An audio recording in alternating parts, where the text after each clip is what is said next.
Đây có cần dao này nhá.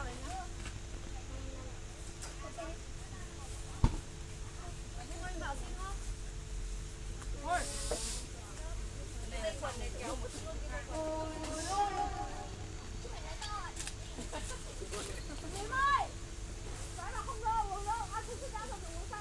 ơi, con lấy gì con đừng lấy cho con. Các bạn nào uống đi nào để con lấy nào xối củ rồi, đổ hết của ta rồi. Chết rồi. Cái tí nướng không? Lấy vị ngon. Giờ mình đi. Giờ ba mở đã.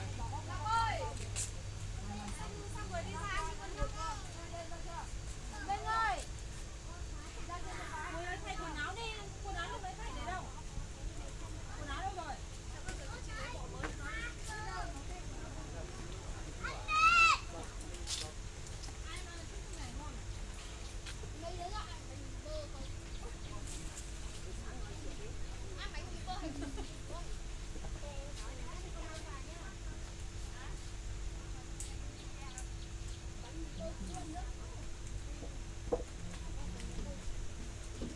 Ôi, Quần áo đâu thay đi.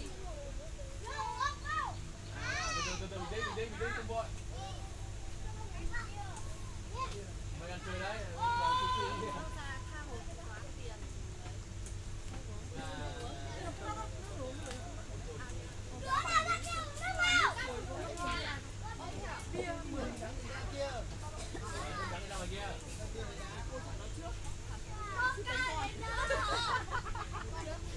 em thấy trên bảng giá của nó vẫn không bên ngoài.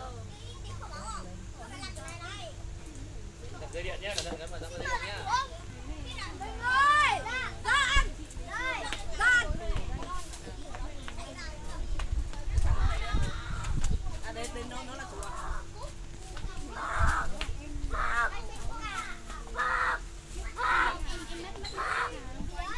Tại vì cái trang này là một người, xong rồi có một bên khác là cái bên kia là một người khác, còn lại thì là một người khác. Sao có trang trạng là mình bán đây là Có gì cứ bảo cháu tôi bảo coi như đoàn này là đi quảng cáo. Đấy là lấy ảnh hình của đoàn này làm thương hiệu. Nhưng mà trả tiền đấy.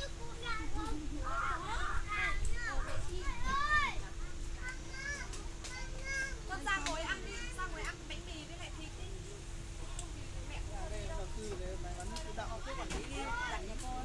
Nhà là ơi.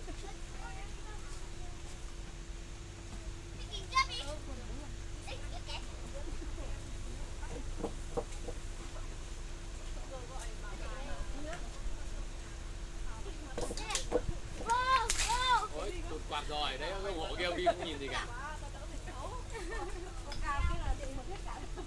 Mấy anh em đi vào kia đi để đấy.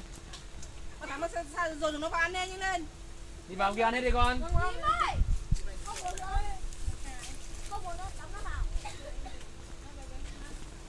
Gà có còn nhiều.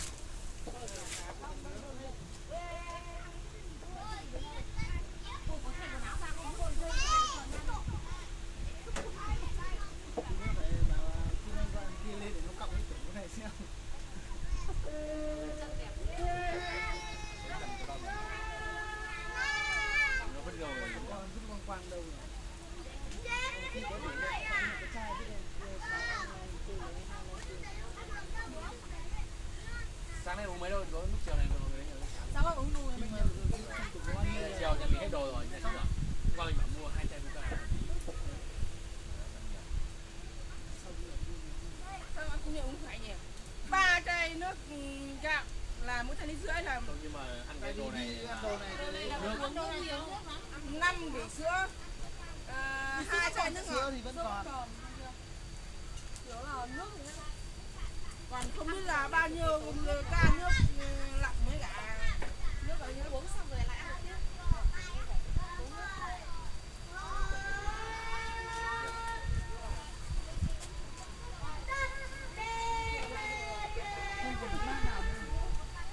Còn ba mình.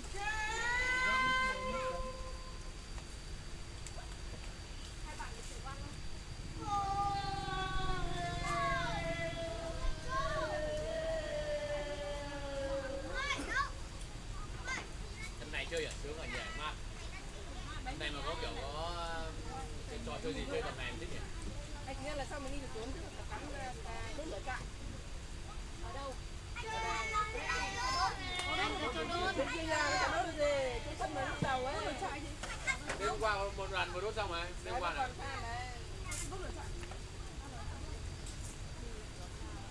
ấy cái để Kim Anh lo, không phải lo, mình không phải lo. Tại mình muốn đông mùa này thích nóng. Tối mát này.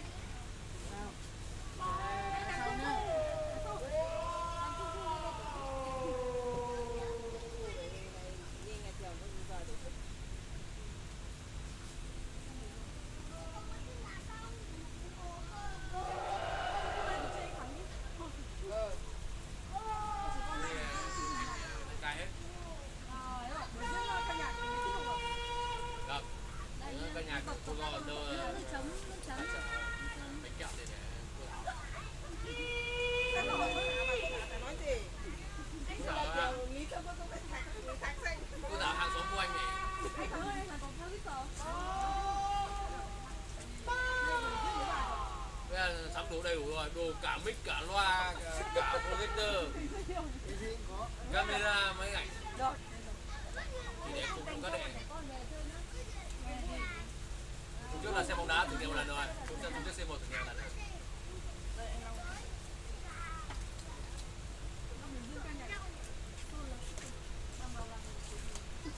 Này cũng phải chơi bàn nào mà có con nhỏ này chẳng như là đây.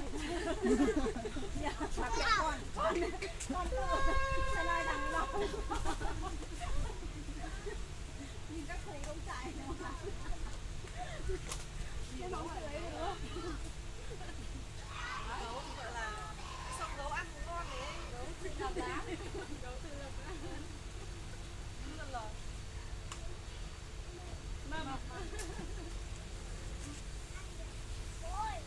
Cắt đây.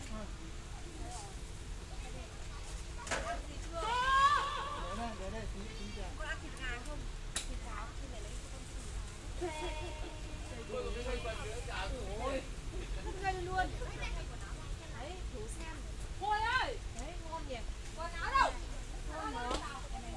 Cho ăn ra.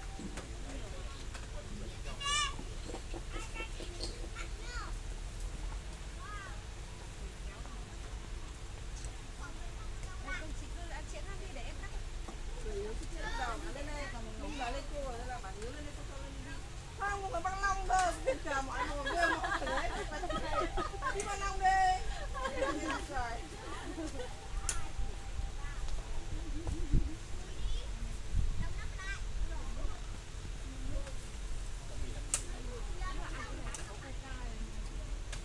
Muốn đâu, bảo muốn ra ngay cái lấy. Ôi, cống ra. Cô thay quần áo ra đi, vào kia thay quần áo. Lần sau là mình nhớ mua cái bánh mì cái bánh gối cũng được. Không, mình gối cũng ngon. Bánh gối nó có vị ngọt. Đúng rồi, mấy bánh này nó lại nhiều. Mình gối cũng được. Bánh gối nữa. Đấy bọn nó toàn là bánh gối mà. Không, nó chơi này mình gối tỏi cũng được mà. Bánh này gối rồi. Nó ngọt. Bánh này nó tầm được không? Mua cả muối nữa. Lần sau đi mình nhớ mang ít đường nhé. Ít đường cho vào này ngon. Lần sau để cho thắng chuẩn bị hết. Tôi không động gì nữa. Ai cũng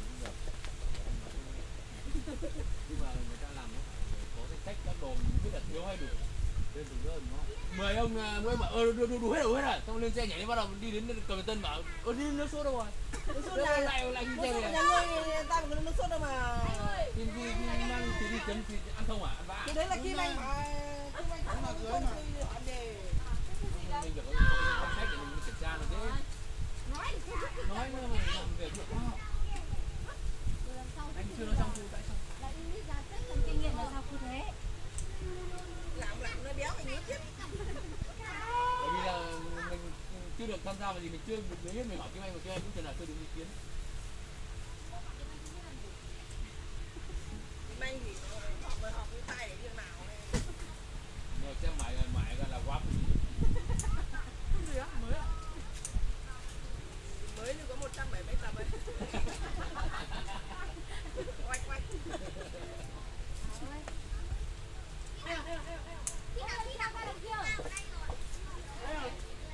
Em ơi, Em ơi, có em một lần kia em ơi.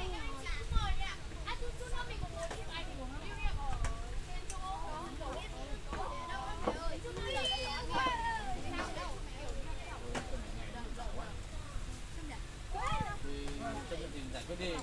Chấp nhận đứng gấp thịt ăn là mà. Sợ tí nó cũng không ra nữa, sợ tí nó cũng không ra nữa. Em ơi, cái nhà xí em ơi. Em mới bảo là tí nữa đoàn mình cũng muốn chụp ảnh lưu niệm ở trên sân khấu không? Đó, em thấy chụp trên cầu đẹp hơn này. Đứng trên cầu này thì không em đứng từ em chụp ra đẹp hơn này. Hè luôn này, chỗ này cực kỳ đẹp luôn, cái ảnh chỗ này này.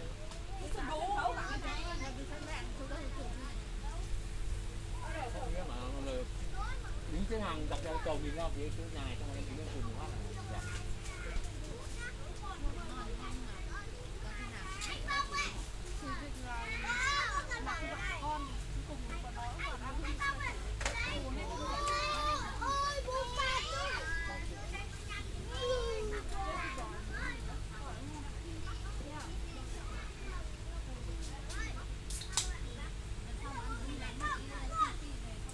Đúng rồi, chuẩn đấy. Chuẩn, mang kim chi về ăn này. Lại được. Kim chi mà nướng là quá tuyệt vời. Đúng. Ăn mấy? Chua. Tôi thấy các ông về đây ăn uống trên sạch. bà thế lên ý kiến anh ăn cả đi lên ý kiến đồ chơi. Nó khô anh, nó khô tình. Mình phải ăn rồi. Cái quân cái tình như nãy là con đứng đấy. Quân tình có phải phải đi ra chân cầu không thôi à? Cái học hành như là gì là của cô nhé.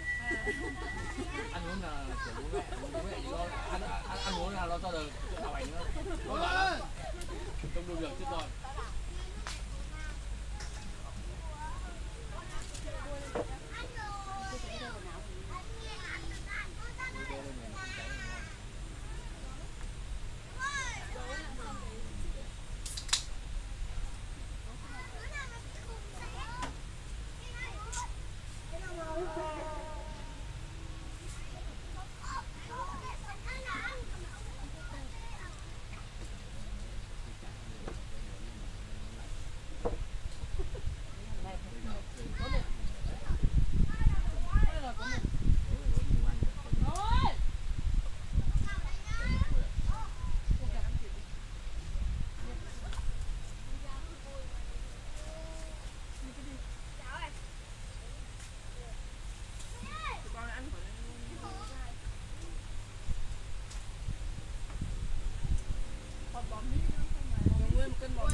Bỏ ra nướng đi mà ai ăn ăn đi.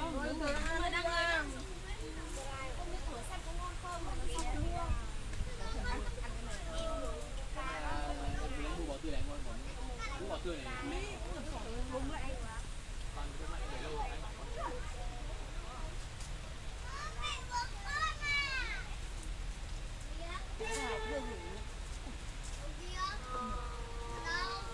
Có trái gấu đâu.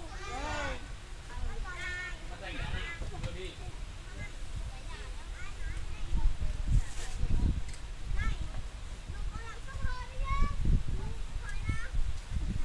Không ơi.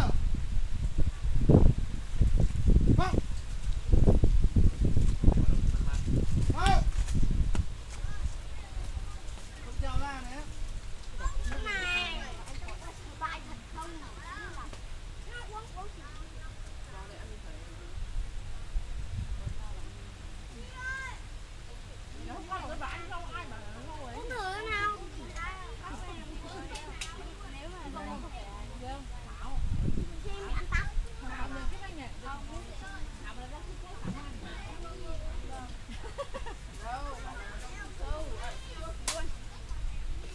Rau Trung Quốc. Rau Vân Trí. Sáng nay lần thì lần cái anh mua cái sau này thì Thảo bảo lần sau Thảo đánh từng mà. Cái này là mua của này. Cái này mà đi qua xuống 2 giờ đây mới kịp. Nhưng nó xui không vẻ.